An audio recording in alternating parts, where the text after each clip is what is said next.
ऐसा कोई सगा नहीं जिसको कांग्रेस ने कभी ठगा नहीं। कांग्रेस पार्टी ने हमेशा अपना स्वार्थ देखा है और कांग्रेस पार्टी ने ऐसे इस तरह से ठगने का काम अखिलेश जी को भी किया है। महिलाओं की सुरक्षा को लेके बहुत सारे दावे करती है बीजेपी, बट एग्जैक्टली उन दावों पर वो खरी नहीं उतर रही है। ये आपने एक बहुत संवेदनशील और बहुत गंभीर महत्वपूर्ण सवाल उठाया है।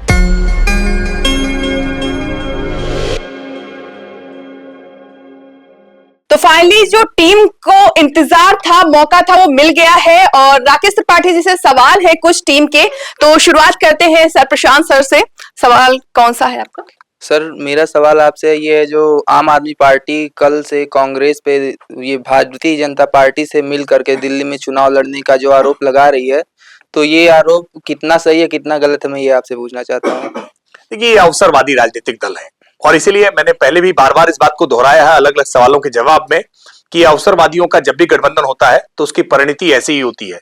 कांग्रेस पार्टी को लेकर के आम आदमी पार्टी ने बहुत सारे आरोप पहले भी लगाए थे और आम आदमी पार्टी ने जब इंडिया अगेंस्ट करप्शन के माध्यम से अपने राजनीतिक आंदोलन की शुरुआत की थी तो तब वो कितना आरोप उस समय शीला दीक्षित पर लगाया करते थे, बाकायदा उनके पूरी पत्रावलियां दिखाया करते थे कि ये फाइलें हमने इकट्ठा कर रखी हैं। सोनिया गांधी जी को बाकायदा गिरफ्तार करके उनको इंटरोगेट करने की बात किया करते थे, लेकिन कैसे राजनीतिक अवसरवादिता के कारण वो कांग्रेस के साथ आए थे। तो इस गठबंधन का यही हश्र होना था और वही हश्र होता हुआ दिखाई पड़ रहा है। सर संजय सिंह ने एक प्रेस वार्ता में बोला कि मतलब जब कांग्रेस पार्टी लड़ रही थी चुनाव वहाँ हरियाणा में और पंजाब में, तो ये केजरीवाल जी ने जाकर के उनका प्रचार प्रसार किया था। आज वही कांग्रेस पार्टी उनके ऊपर FIR करा रही है। नहीं, कांग्रेस पार्टी तो ऐसा कोई सगा नहीं जिसको कांग्रेस ने कभी ठगा नहीं। कांग्रेस पार्टी ने हमेशा अपना स्वार्थ देखा है और कांग्रेस पार्टी ने ऐसे इस तरह से ठगने का काम अखिलेश जी को भी किया है।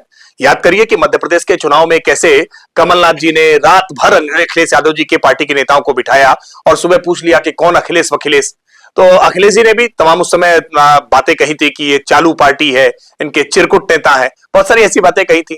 तो कांग्रेस का चरित्र इसी प्रकार का रहा है। कांग्रेस केवल अपना लाभ देखती है, गांधी परिवार अपना लाभ केवल देखता है और राजनीति में जितना अहंकार गांधी नेहरू परिवार में है उस अहंकार के कारण कोई भी गठबंधन उनका लंबे समय तक चल नहीं पाता और इसीलिए गठबंधन उनके टूट जाते हैं। ठीक है। हेलो सर, मैं ज़ेबा। सर मेरा आपसे ये क्वेश्चन है कि महिलाओं की सुरक्षा को लेके बहुत सारे दावे करती है बीजेपी, बट एग्जैक्टली उन दावों पर वो खरी नहीं उतर रही है। आए दिन कुछ ना कुछ नया नया केसेस आता रह रहा है।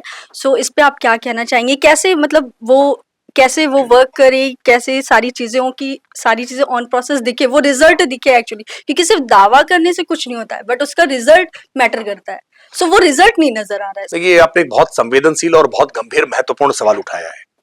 महिलाओं की सुरक्षा को लेकर के निश्चित तौर पर सरकार का जीरो टॉलरेंस होना चाहिए और वो आज उत्तर प्रदेश में योगी आदित्यनाथ सरकार हो या देश में नरेंद्र मोदी जी की सरकार के स्तर पर हो, चाहे कानून के स्तर पर हो या उसके इंप्लीमेंटेशन को लेकर के हो, हमने भरपूर प्रयास किए हैं।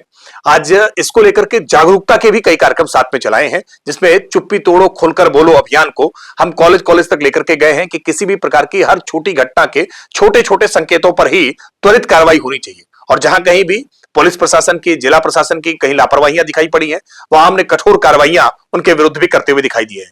आज देश ने, केंद्रीय सरकार ने आज BNSS नए कानून को जो हमने आज परिवर्तन करने का काम किया है, आप इसके जब रिजल्ट्स आएंगे तो निश्चित तौर पर आपको इसमें घटनाओं में कमी होते हुए दिखाई पड़ेगी। मैं एक बात स्पष्टता से कह रहा हूं, आज भारतीय जनता पार्टी की सरकार महिलाओं के खिलाफ अपराधों को लेकर के जीरो टॉलरेंस रखती है।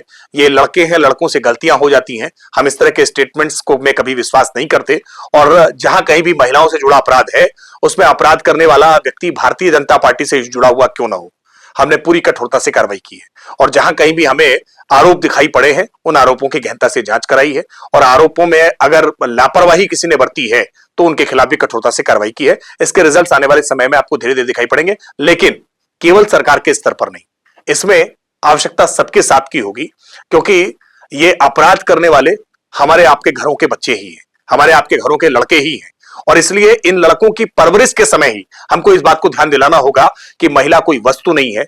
महिलाओं के प्रति अपने नजरिए, अपने दृष्टिकोण को हमें बदलना होगा और महिलाओं के भीतर भी उनकी अंतर्निहित शक्ति जो है उसको जागृत करने की आवश्यकता है, ताकि वो भी जागरूक होकर के अपने अधिकारों को समझें और किसी भी इस प्रकार की छेड़खानी या इस प्रकार के अत्याचार अन्याय को वो बर्दाश्त ना करें, खुल करके बोलें, अपनी चुप्पी तोड़ें।